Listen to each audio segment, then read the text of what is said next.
السلام علیکم ورحمۃ اللہ وبرکاتہ۔ اعوذ باللہ من الشیطان الرجیم، بسم اللہ الرحمن الرحیم۔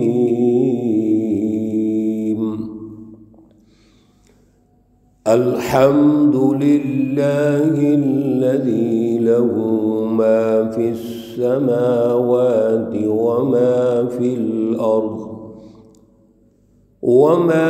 الأرض وله الحمد في الآخرة وهو الحكيم الخبير۔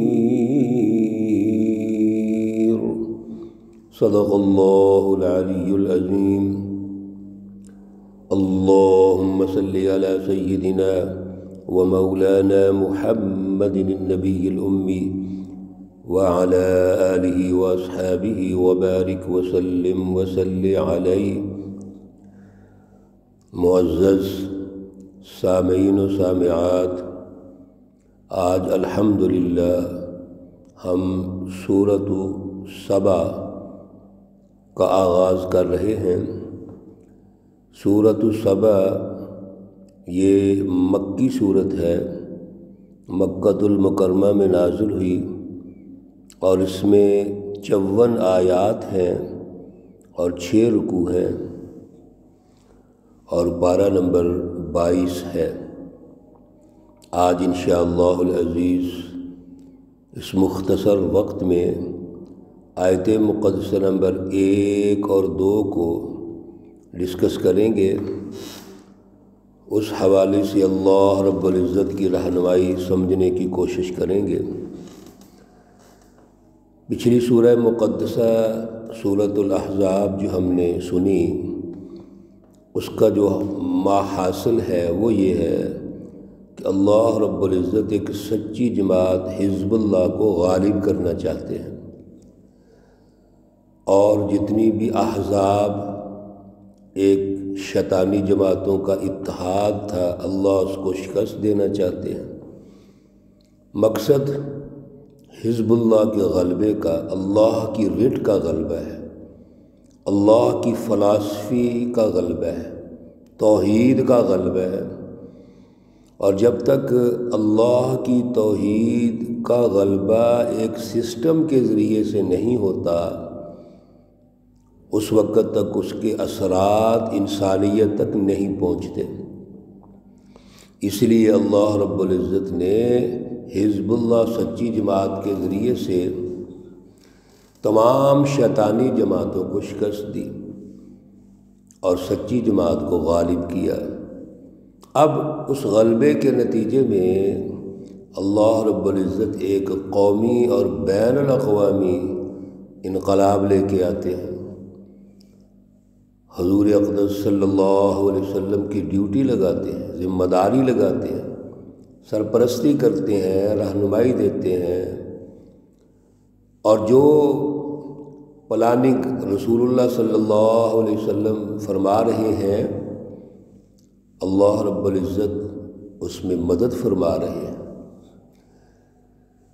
آج کی جو سورہ سبا کا آغاز اور پہلی آیت کریمہ ہے، اس میں بھی اللہ رب العزت اپنا تعارف کروا رہے ہیں، اور تعارف اس لیے کروانا ضروری ہے کہ بنیادی فلسفی پہلے سمجھی جائے کہ سوسائٹی میں کون سا علم، درست علم، سچا علم اور سچی فلسفی ہے جس کی رٹ ہونی چاہیے۔ میرے عزیزو، ایک ہے فلسفی کی رٹ، یعنی اس کو سمجھا جائے، اس کی جو تعلیم ہے وہ حاصل کی جائے، اپنے ذہنوں میں، اپنے قلوب میں اس کو منتقل کیا جائے، پھر اس پہ ریسرچ کی جائے، غور و فکر کیا جائے۔ اور ایک ہے اس فلسفی پر عملی نظام۔ یہ دونوں چیزیں ضروری ہوتی ہیں۔ جب تک فلسفی واضح نہ ہو تو نتائج نہیں نکلتے، اور یہاں اللہ رب العزت اس فلسفی سچی تعلیم، سچی رہنمائی کو واضح کر رہے ہیں۔ اور پھر اگر فلسفی واضح ہے، تعلیم جو اس دور کی اور آنے والے دور کی بنیاد ہوتی ہے وہ واضح ہے، تو اب اس پر رٹ قائم ہونی چاہیے، اس کا عملی نظام ہونا چاہیے۔ جب تک اس فلسفی پر عملی نظام نہیں ہوگا وہ تو ہواؤں میں چلتی رہے گی، ہوائی فلسفی بن جائے گی۔ ضرورت اس بات کی ہوتی ہے کہ اس کی رٹ عملاً قائم کی جائے، اور عملاً رٹ قائم کیسے ہوتی ہے کہ اس کا سیاسی اور معاشی نظام تشکیل دیا جائے۔ چنانچہ اللہ رب العزت سب سے پہلے تو اس کا تعارف کروا رہے ہیں، الحمدللہ الذی، تمام تعریفیں اللہ ہی کے لیے ہیں۔ الحمد میں جو الف لام ہے یہ تعریف کے لیے ہے، اللہ کی خاص خصوصیت کے لیے، اور تمام تعریفیں اس میں مراد ہیں، ہر قسم کی تعریف۔ اس کے لائق کون ہے؟ للہ، اللہ اس کے لائق ہے۔ کیوں؟ دیکھو نا، فلسفی واضح کر رہے ہیں اللہ تمام تعریفوں کے لائق ہیں۔ اس کی وجہ یہ ہے کہ لہو ما فی السماوات و ما فی الارض، اسی کے لیے ہے جو کچھ آسمانوں میں ہے اور جو کچھ زمین میں ہے۔ یہ جتنا بھی فلکیات کا علم ہے یا قرۂ ارض کا علم ہے، اس علم کے پیچھے جتنی سائنس ہے، اس کی تفصیلات ہیں، اصل میں اس کے پیچھے اللہ رب العزت کی ذات اقدس ہے۔ آسمان اور اس کا ذرہ ذرہ اور جو کچھ اس میں موجود ہے، اسی طرح زمین اور زمین کا ذرہ ذرہ، قرۂ ارض میں جو کچھ موجود ہے، پورا ارضیاتی نظام ہے اور آسمانوں کا فلکیاتی نظام ہے۔ اس نظام کے پیچھے جو ذات اقدس ہے، جس نے ان تمام چیزوں کو پیدا کیا اور پھر اس کی تفصیلات سب کچھ پیدا کیا، یہ اللہ رب العزت اس کے مالک ہیں، خالق ہیں، وہی سب کچھ ہے۔ تو کیا اس اللہ کی تعریف نہیں ہونی چاہیے جو آسمانوں اور زمینوں اور جو کچھ اس میں موجود ہے اس کو پیدا کرنے والے ہیں؟ وہ حقیقی مالک ہیں، تو تعریف تو اسی کی ہونی چاہیے نا۔ دنیا کے اندر جو سائنسدان کوشش کرتے ہیں، ان کے نام دنیا میں مشہور ہوتے ہیں، ان کی بھی تعریف کی جاتی ہے، حالانکہ ان کی تمام جد و جہد کے پیچھے اللہ رب العزت کی ذات اقدس موجود ہوتی ہے۔ اللہ رہنمائی دیتے ہیں، ان کو ہمت اور صلاحیت دیتے ہیں، اور پھر جتنی بھی ریسرچ اور سائنس ہے فلکیات کی اور زمین ارضیات، اور جتنے اس کے فائدے ہیں، سورج کے، چاند کے وغیرہ وغیرہ، اور اسی طرح زمین کے جتنے فائدے ہیں ہم سمجھتے ہیں، یہ جو اس میں ریسرچ کرتا ہے اس کی تعریف کی جاتی ہے۔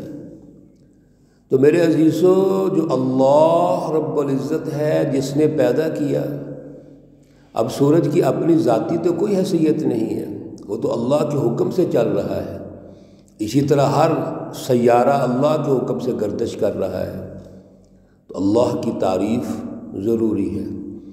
وَلَهُ الْحَمْدُ فِي الْآخِرَةِ، اور اسی کے لیے تعریف ہے، ہر قسم کی تعریف آخرت میں۔ دنیا میں بھی اللہ ہی کی تعریفیں ہیں، آخرت میں بھی اللہ رب العزت ہی کی تعریف۔ اور دنیا میں تو انسان اسباب کو دیکھ کر جو ظاہری اسباب ہیں ان کی بھی تعریف کرتا ہے، ان کی پرستش شروع کر دیتا ہے۔ آخرت میں تو کوئی ایسے ظاہری اسباب نہیں ہوں گے، صرف اللہ رب العزت کی ذات اقدس ہوگی۔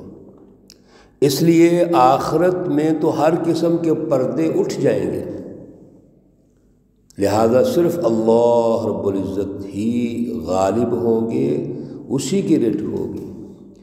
دنیا میں تو ہم مرضی کر لیتے ہیں اپنی، آخرت میں مرضی نہیں کر سکیں گے۔ وہاں تو کسی کی جرأت ہی نہیں ہوگی کہ اللہ کے سامنے بول سکے، نظریں اٹھا سکے۔ اس لیے آخرت میں بھی اللہ رب العزت کی تعریف ہے، وَهُوَ الْحَكِيمُ الْخَبِيرُ، اور اللہ رب العزت کی ذات اقدس وہ ہے جو حکیم ہے، حکمتوں والا ہے۔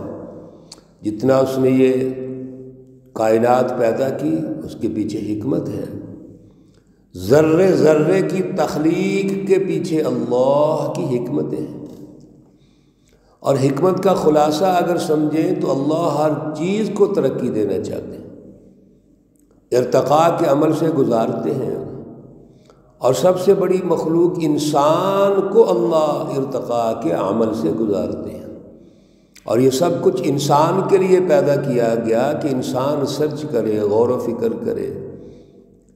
اللہ حکیم ہے اور خبیر ہے، سب کچھ جاننے والے ہیں، ہر چیز کی خبر رکھتے ہیں۔ آسمان زمین ذرہ ذرہ اللہ کی تعریف کر رہا ہے۔ یعلم ما یلج فی الارض، اللہ رب العزت جانتے ہیں جو داخل کرتے ہیں زمین میں، وما یخرج منہا، اور جو نکالتے ہیں اس زمین سے، وما ینزل من السماء، اور جو نازل کرتے ہیں آسمان سے، وما یعرج فیہا، اور جو چڑھتا ہے آسمان کی طرف۔ زمین میں اللہ رب العزت جو بھی داخل کرتے ہیں اللہ اس کو بھی جانتے ہیں۔ اللہ کا جو علم ہے محیط ہے ہر چیز پر، جو چھوٹی سی چیز ہے یا بڑی سے بڑی چیز ہے وہ اللہ جانتے ہیں۔ مثلا جانور ہیں، کیڑے مکوڑے ہیں، نباتات کا بیج ہے، بارش کا پانی ہے، مردے کی لاش ہے، وغیرہ وغیرہ۔ اور جو زمین سے نکلتے ہیں مثلا کھیتی ہے، سبزہ ہے، معدنیات وغیرہ چیزیں ہیں، اور جو آسمان سے اترتی ہیں، وما ينزل من السماء، مثلا بارش ہے، پھر وہی ہے اللہ نے جو لکھا ہے، تقدیر، فرشتے وغیرہ، اور جو وما يعرج فیہا، جو چڑھتے ہیں، مثلا روح ہے، دعا ہے، عمل ہے، ملائکہ وغیرہ، یہ سب انواع و جزیات پر اللہ کا علم محیط ہے۔ سب کچھ اللہ جانتے ہیں، سب کچھ اسی کے کنٹرول میں ہے۔ وَهُوَ الرَّحِيمُ الْغَفُورُ، اور وہ رحم والا ہے، بخشنے والا ہے۔ یعنی اللہ اس کائنات پر کنٹرول رکھتے ہیں، اور انسان جو اشرف المخلوقات ہے اللہ نے اس کو صلاحیت دی، اللہ نے صلاحیت دی، اللہ نے توفیق دی کہ وہ اس پر سرچ کرے، غور و فکر کرے، اور پھر اللہ مہربان بھی ہے، بخشنے والے بھی ہیں۔ کوئی غلطی ہو جائے، کمی ہو جائے، کوئی سائنسی اعتبار سے بھی آگے بڑھتے ہوئے کمی رہ جائے، اللہ اس کو بھی معاف کرتے ہیں، اللہ صلاحیت دے دیتے ہیں۔ اسی طرح دیگر اعمال و کردار میں بھی اگر کوئی کمی رہ جائے تو اللہ معاف کرنے والے ہوتے ہیں، رحم فرماتے ہیں۔ میرے عزیزو، یہ آغاز سورہ مقدسہ میں اللہ رب العزت نے وہ مدعا ارشاد فرما دیا جو اللہ کی تعریف اور اللہ کی فلسفی ہے، وہ مرکزی نقطہ ارشاد فرما دیا، اور آگے اس کی تفصیلات ہیں۔ اللہ رب العزت ہمیں اعلیٰ شعور اور اعلیٰ نظریہ عطا فرمائے۔ اللہ رب العزت تمام مرحومین و مرحومات کو جنت الفردوس میں اعلیٰ مقام عطا فرمائے۔ اللہ رب العزت تمام بیماروں کو شفائے کاملہ عاجلہ مستمرہ عطا فرمائے۔ ربنا تقبل منا انك انت السميع العليم وتب علينا انك انت التواب الرحيم، وصلى الله تعالى على النبي الأمي